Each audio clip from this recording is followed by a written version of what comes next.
Welcome to the Political Trenches, local government at work. Today we are traveling to Ontario for a special roundtable discussion regarding, of all things, municipalities and the provincial elections currently underway in the province. To help us unpack that, we are pleased to sit down and chat with two councillors from the province to hear directly from them about what they're hearing and what they want from the next provincial government. But before our roundtable, we have some stories that we are going to be diving into. Ian, how are you? I'm good. I'm quite looking forward to this episode. We rarely do an interview with more than one person at a time, so I'm quite looking forward to where we end up today. Yes, certainly am. And our first story, because we have a lot to unpack today, comes from global news. Oakville, Ontario Mayor Rob Burton stood on the floor of a manufacturing plant behind a podium with a blue and white words Protect Ontario emblazoned across the front. Now, the quote is, "Thank you for the chance to express my personal view for whom I believe is the best for the community I love, particularly for growth management." End quote, the mayor said at a PC campaign stop. Burton went on to endorse Progressive Conservative Party leader Doug Ford, adding he was, quote, "not here on behalf of the municipality or as mayor," end quote.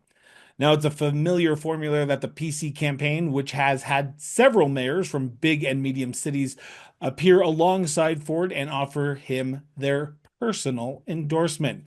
A flurry of leaders representing places like Brampton, Barrie, Welland, and Windsor all have introduced Ford at campaign events and offered his party their personal support for a third majority government. The endorsements represent a small fraction of the province's 400 plus local leaders. Now, Nelson Wiseman, professor emeritus with the University of Toronto's Political Science Department, said the mayors who might be tempted to endorse other parties could be choosing to stay silent. Quote, "I can see why a lot of mayors who may be sympathetic to the Liberals or the NDP wouldn't come out with a formal endorsement because they're afraid. Oh, this might hurt my municipality in dealing with the provincial government if I think the provincial conservatives are going to win," Wiseman told Global News. Ian, mayors, councillors, wardens all have the right to personally endorse a candidate parties during an election. Is this the mayors of Ontario just reading the tea leaves and seeing that they better cozy up to the person who is expected to win, or is it something else? Who knows, right? Individuals' motivations are kind of up to them. I would say, though, personally, I don't like it. I wouldn't do it if I was in that particular role. However, I suppose I don't really have an issue with it so long as it's clear that it's a personal endorsement rather than a municipal endorsement. But this is, to me, because of some of the things you have just said, it's a high risk, high reward sort of thing. If you manage to bet right and your local MPP gets elected and the provincial government of the provincial Ford government gets re-elected, then maybe the risk is worth it. If your MPP it becomes an opposition MP and maybe the Ford government doesn't win, then you've got the high risk portion of this that's going to come out to play as well. So it's something that certainly they can do. The relative wisdom of it is something I would question. How can a mayor or a councillor or any municipally elected leader ensure that they aren't being seen as doing municipal work alongside this type of endorsement? Because there's a very fine line, because I've watched some of these endorsement videos, and Premier Ford is always willing to say, "The mayor of Brampton's here with us," and he's going to say a few words. "The mayor of Barrie's here with us." So there he is alluding to the fact that it's the mayor or the municipality that the mayor represent is Yeah. there endorsing him. Yeah, for sure. I mean, they're there as a prop in a lot of cases. And I think it would also depend on the endorser having credibility too. That if that person doesn't have the local people behind them, it could quite easily backfire. And anything that the endorser does, or the endorsee happens to do, could also come back on this particular mayor or any elected official who is doing this sort of an endorsement. So I don't know. And we're talking to a couple of elected officials later in the show. We should probably ask them this question, get a real life take on what's happening in Ontario at this time.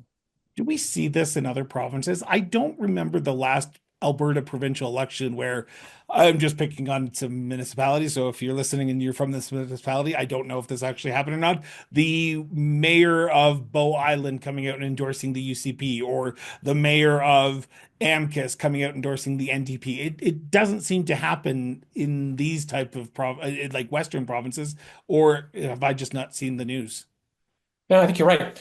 And it's also not happened a ton in Ontario either. You mentioned the reference of 400 and some municipalities. You multiply that by 10 elected officials on average in a municipality. And we've got 20, 30, 40 people coming out and endorsing political candidates openly, partisan political candidates. So it's something that is an exception. And so it's not even happening all that much in Ontario. It just happens that the temperature is pretty hot right now, and things that are outside the norm or unusual somehow are just hitting a higher profile. It certainly is. I want to turn to our second story, and it comes again from Global News, but this time from Global News Halifax. Halifax Council is being asked to consider not using the social media platform X because it goes against municipal values, says one councillor. Halifax Regional Municipality has used the social media platform previously known as Twitter to share updates on municipal topics since 2010.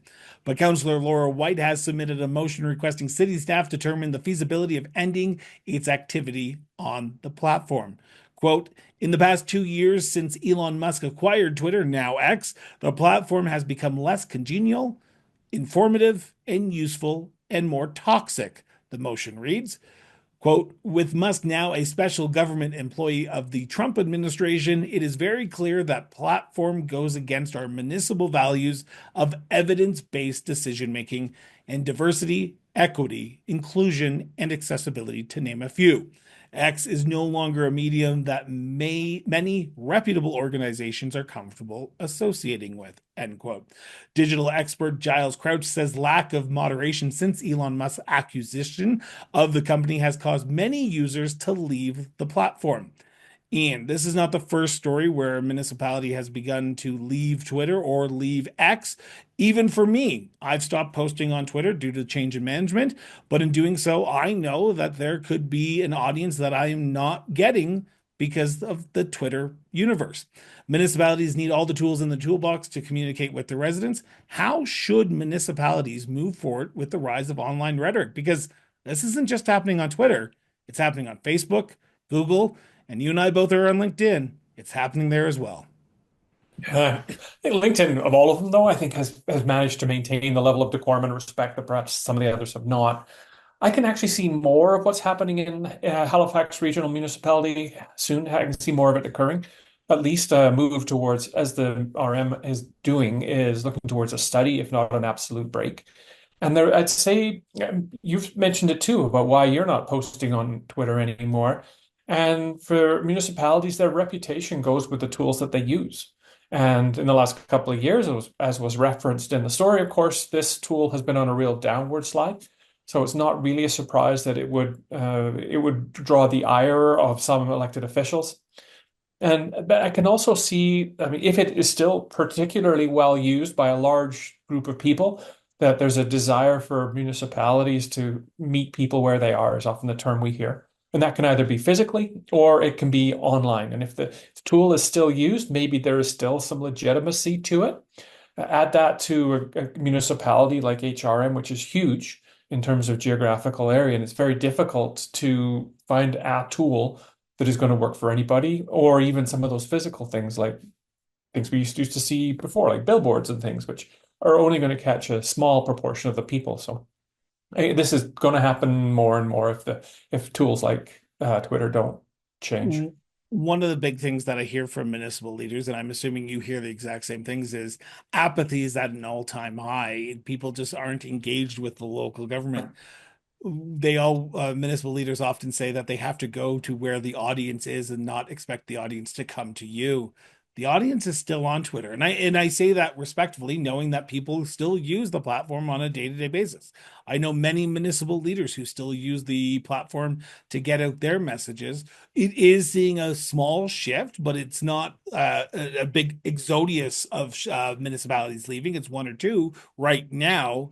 Um, I am going to ask the very sad question, but shouldn't the municipalities just suck it up? Because at the end of the day, that's where their audience is, and that's where the residents are getting their information. If you pull that away, wouldn't that just like spread the misinformation on social media? Maybe you made reference about a variety of tools that are available. So, and meet people where they are and engage as deeply as much as possible. We have focused right now on a single tool. And if Twitter was the only platform that this case Halifax was using, then the medium becomes the message. That so we're showing tolerance for whatever Twitter's representing now. But if the city uses a variety of tools, and it does, I think it decreases the effect that the one tool has on the message itself. So they're looking at more in the realm of diversity in terms of tools. So you don't see as much of it coming from a particular tool. And I'll note too here, I had a bit of a look at what the Halifax Regional Municipality stands for. And I was looking at it in terms of the values that they express. In their most recent plan, strategic plan, they've said some of the values that they've got are things like respect, collaboration, diversity and inclusivity, integrity and accountability. And if you look at the use of Twitter as an official channel, does it actually meet those values? And if it does not, then maybe that becomes a nail in the coffin about this councillor's suggestion that the tool no longer gets used within the municipality. I'll be watching this one as it unfolds, as I can imagine you are as well. And our Mhm. final story comes from CBC Manitoba. A former East St. Paul councillor who is now mayor breached municipal and provincial bylaws by using the municipality's logo in their mayoral campaign and participating in a vote in which she had a personal interest, the Manitoba Ombudsman has found. The independent office received a complaint regarding separate incidents involving a councillor who became a mayoral candidate in the 2022 election for the rural municipality just northeast of Winnipeg. The ombudsman report on the complaint, released on January 28th, doesn't identify the councillor by name, and a spokesperson for the office declined to release it, citing privacy reasons. However, Carla Devlin, the municipality's current mayor, who was the only councillor who ran for the post in 2022. She beat the only other mayoral contender, Lawrence Morris, who wasn't on the council at the time of the election. The then councillor was accused of breaching municipal bylaws by including the East St. Paul logo on campaign materials. Ian, the mayor, said in this story that, quote, unfortunately, in gathering the polling locations from the RM's website, my printer mistakenly included the RM's logo. She said, describing it as a, quote, honest oversight, end quote. Now, if I was to take her word, which I will give anyone the benefit of the doubt doing so, any municipality in their right mind would have told all municipal leaders when they were first elected to not use their logo, or in the candidates package, because I've put a few of them together, to not use the municipal logo for personal use. Heck, on my shows, I get sternly worded emails from municipalities when I use their logos when I speak to municipal politicians. What's this story? And was the who's in the right here? Is the municipality, or is this just an honest oversight?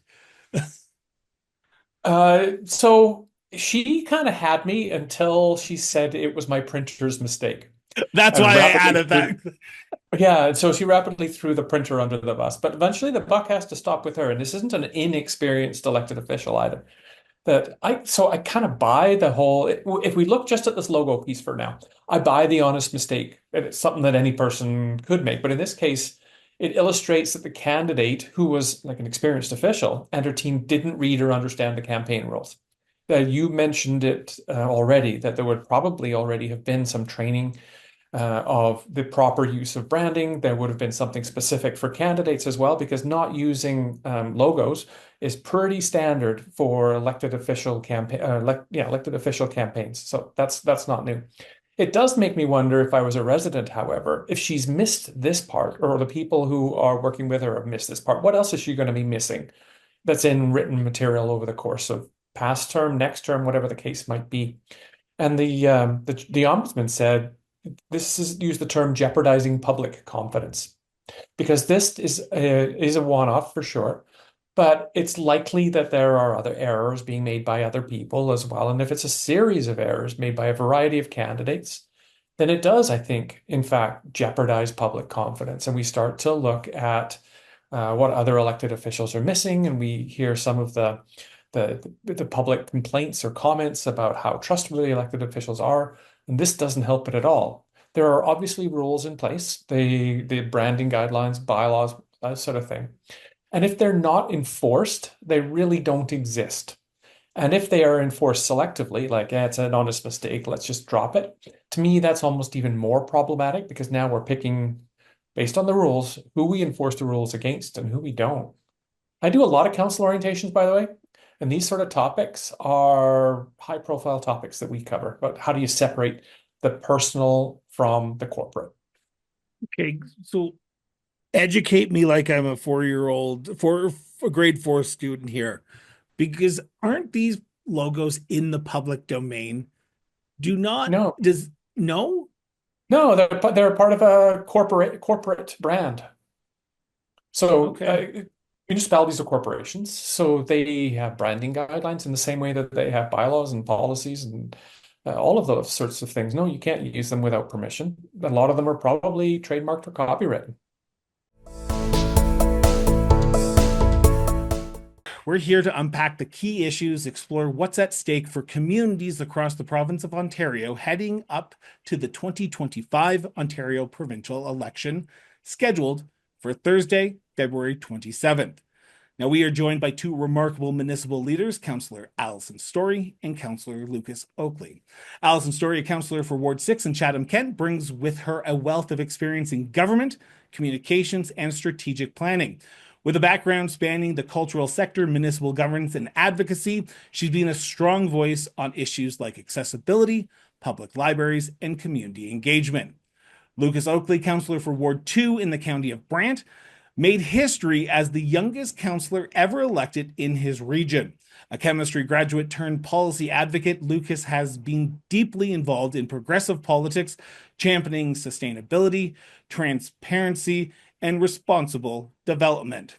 So, with that introduction out of the way, Alison, Lucas, thank you so much for joining us in the political trenches. Thank you for having Thanks for having us. So I'm going to start off with just 2 pointed questions directly at each one of you, and I'm going to start with Alison, if you don't mind. Councillor, how would you describe the state of Ontario municipalities' issues when it comes to this provincial election? Well, I would say it's a tough time to be in a municipal context with the province. And this election, I think the general consensus that I am hearing in my community, which is sort of in southwestern Ontario, is we're not entirely sure why we're having an election at all right now. And that money could be so much more efficiently spent with some rather pressing needs. But here we are with an election, so it is what it is. But I think it's something that in this short time frame, municipalities are really scrambling to get our messages heard with the decision makers at Queen's Park because there are many, and I'm sure we'll touch on quite a few of them today, but it's one of those things where we have affordable housing and homelessness is a absolute we're in the red zone crisis level with that. From small rural communities to the big cities, what I've learned now is that it's basically this is an issue that used to be concentrated in larger urban areas, and now almost every community is facing it. Infrastructure, infrastructure is something that, from a council perspective, you don't always hear about it in those terms from your constituents, but from a council budget perspective, that is a massive financial commitment and an issue that we're finding. I know in Chatham-Kent, our infrastructure is 50% funded. So those are probably the top three: affordable housing, homelessness, and infrastructure are three issues that I know municipalities are facing across the province, and what we're trying to get through to our provincial decision makers on, and I would say with mixed results, and with only, 2 weeks when we're recording this left in the election. We don't have a lot of time to get that in front of them. So we're screaming from the rooftops whenever we can, and we certainly hope somebody's listening. So, just on that note as well, we are recording this on Friday, February 14th at about about 4 o'clock Eastern Standard Time. There is a Northern Leaders debate tonight in North Bay. We are not sure if there's going to be another debate later on, but it is expected, and there could be municipal issues talked about that. But for you, Lucas, are the municipal challenges that Allison just talked about being talked about by the party leaders? Because from an outsider's perspective, it doesn't seem that way. Since the election has started, not really. The leaders have definitely talked I would say a good game, or at least tried to talk a good game when they're at the conferences, when they're at Roma, AMO, so on and so forth, when they're talking directly to municipal leaders. All three of the official opposition parties or not official opposition parties, all three of the opposition parties that are sitting have committed to new deals for municipalities, things like that. But it's certainly not really a topic of conversation at the door or really from their campaign standpoint right now.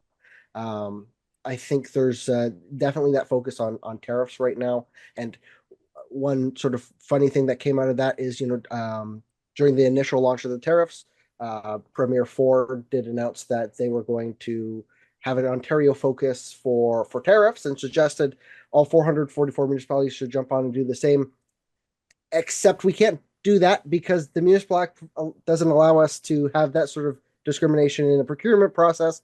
And when there's no sitting government because an election has been called in amidst of this trade war, we don't have the ability to talk to a sitting government to make those changes so that we can follow through with what could be a good idea. So it's certainly there's not a lot of focus on the issue right now for municipal politicians.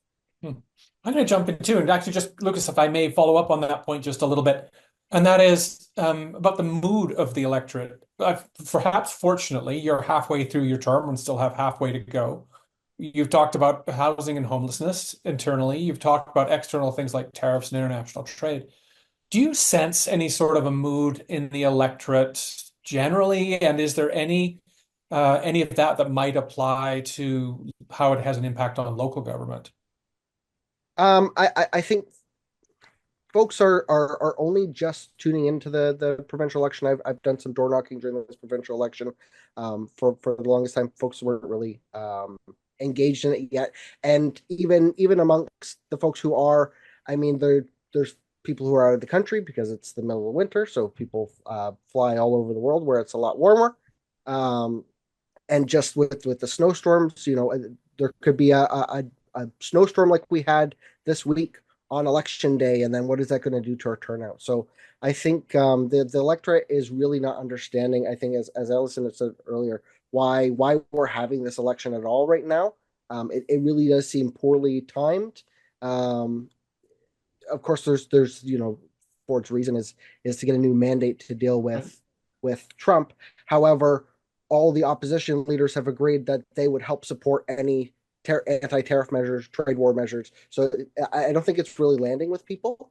So yeah, and in terms of local government, I mean, our turnout in Brant County in 2022 was I believe it was 21% turnout. So there's just an increasing level of I wouldn't necessarily call it voter apathy. It's a lack of feeling that we can make a difference if we do get out to the polls. Before we finish up on the provincial election into things, I'll direct this one perhaps to Allison, and that Chris and I were talking just a few minutes before you joined us about the topic of endorsements. And there's a couple of news stories about local officials, mayors, say, endorsing provincial candidates. That's not something that has historically happened. And I'd be interested, Allison, in getting your feeling on the appropriateness of that, the effectiveness of that, any of those sorts of things that you might have. Well, I think that I haven't seen that much of that either, Ian. So that's interesting to learn. I haven't heard much of that yet this election, but the political news has kind of been, all the oxygen has been kind of sucked out of the room by our neighbors to the south. But I think generally speaking, it's good to stay independent and nonpartisan during provincial elections because while we may have polls that suggest that a certain party is likely going to win in this election, you don't know until the election day, right? And I think one of the attractions to me to municipal local government is the fact that folks from across the political spectrum work together and we don't get turned off automatically. We don't shut our ears and our eyes to folks that approach us with ideas or compromises or suggestions just because of the color of their party, right? Which is automatically sort of a shutdown for different contexts in the provincial and federal arenas. So I personally, um, I don't feel comfortable unless there's something absolutely dramatic and sort of deal breaking. I think it's better to stay neutral because you don't necessarily know who you're going to be working with. And politics is both the short game and the long game, right? Folks that you might have endorsed one term and not endorsed others, that person you did not endorse could be on the docket next term. So it's one of those things where it's a slippery slope. And I know folks have very strong feelings. Certainly, I have my own strong feelings about federal and provincial politics, but from a municipal perspective, I do not think I think that's a very gray area for mayors and councillors to come flat out and say like I'm endorsing this person and I think this is who you should endorse as well. I definitely feel like that's a gray area that we should probably steer clear of because folks in politics and everything else have long memories and you don't want to put your community at risk because you might have perhaps made an endorsement that I'm sure folks are doing it with with good intent, but I think right now things are so polarized. Mhm. You really risk that soaking into municipal politics as well, and that's one reason why I like the local government because that there is sort of that distance from the political partisanship. Sure. Thanks. Lucas, you might have an opinion on this too. Yeah, so I just wanted to jump in on that with, I think one of the other sort of pitfalls to potentially that, that there were a number of mayors that endorsed Premier Doug Ford. I don't believe I saw any endorsements from municipal leaders for the other party leaders, but where something that I think is not talked about a lot is when these mayors do these endorsements or come out with any sort of statement, it's sort of taken by the public as it's an endorsement by the entire council or the entire that's the will of council because that is one of their purposes as mayor is to conduct and express the will of council. So I think that's also sort of a bit of a I don't want to say dangerous, but perhaps inappropriate place to be where then you're speaking on behalf of 10 and 15 however many councillors you may have, sort of stifling their own voice and where they may be politically by coming out as a mayor and endorsing one candidate or another, since the electorate will often read that as well the county or council or city Right. has thus endorsed this candidate, rather than it being their own personal opinion. And I think that's where, especially when people are doing endorsements through a personal account versus a professional account, that's where I think Okay, so Every I'm gonna probably ask the most political question I can in this roundtable, and I'm gonna put it out there. Whoever wants to take it can take it first. You both come from rural Ontario. You both come from the southwestern corner of Ontario. Now, if I was to pull up a map of the provincial election in 2020, the last provincial election and even the provincial election before that, I would hazard a guess that you guys are true blue. You are progressive, conservative blue, and there's probably not a lot of times where your riding has swapped back and forth between different political parties. I could be wrong. You guys know the ridings better than I do. Now, this election seems to be being fought in three different communities: Toronto, Ottawa, and the major centers of Brampton, Mississauga, and even Kitchener. Rural Ontario probably will not see a political leader come to their riding by this time, by the time voting ends. How do your rural municipalities get the issues of rural municipalities on the provincial radar when your ridings are seen as safe PC ridings? Who wants to take that? well, I mean, Go ahead. just to build on that quickly, we are a single tier municipality that was forced amalgamated, as Lucas mentioned earlier, from 23 municipalities into one. We have a 45,000 city of Chatham. with a massive rural area the size of Prince Edward Island surrounding us. So we're a very unique community, but you're right, Chris. We've been blue, conservative for multiple elections now, but believe it or not, we were liberal for 30 years before that. So, and then we swung right to the right, if that's what you want to call it, and we've been there ever since. So I suspect you're absolutely right, especially in a short election that was called with a snap.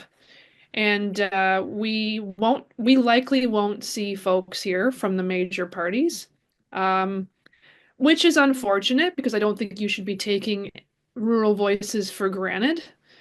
But that's why, how do you get your voices heard was your question. That's when you rely on the AMO and the Roma, the organizations that have been formed to represent those voices, rely on them to get the word out. And also, we also have a role to play using our own communication channels and our own opportunities to spread the word about what's happening in our communities and raising those alarm bells, whatever those alarms we want to sound. But I think we all have an obligation as elected officials locally to make sure that we use every tool at our disposal to have our voices heard.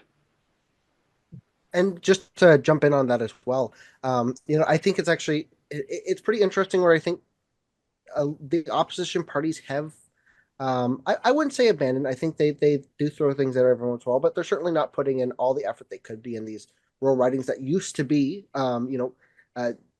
either NDP or Liberal, and they're not putting the same level of effort into these rural ridings. My own riding is largely dominated by Brantford, so it actually bounces around a fair amount. But certainly the ridings around me, a lot of true blue. I mean, even Halden Norfolk, which borders my riding, currently has an independent MPP, but that independent MPP worked for the former Conservative MPP, and you had about 80% of the vote share tied up between, in the last election, the independent right candidate and the PC right candidate. So certainly there is a lot of that. But interestingly, I think the Green Party has actually been taking a decent stab at trying to address these rural issues, and they're actually targeting some fairly rural ridings. Currently, they're targeting Parry Sound, Muskoka. I think they're also trying to invest some money into Wellington, Halton Hills. Interesting enough, the Green Party actually, I think, particularly with the whole Greenbelt thing, I think have found a wedge into agricultural communities. And I think they're taking a good stab there, and I do think both the Liberals and NDP are putting a bit of effort into it. Though I think we could see more. Though again, what they get out of it with sort of the rural urban polarization that's really influenced by our southern neighbor below the border, who knows? But I think that's sort of an interesting dynamic coming out of this, where the Green Party has found an interesting niche trying to tackle those PC ridings.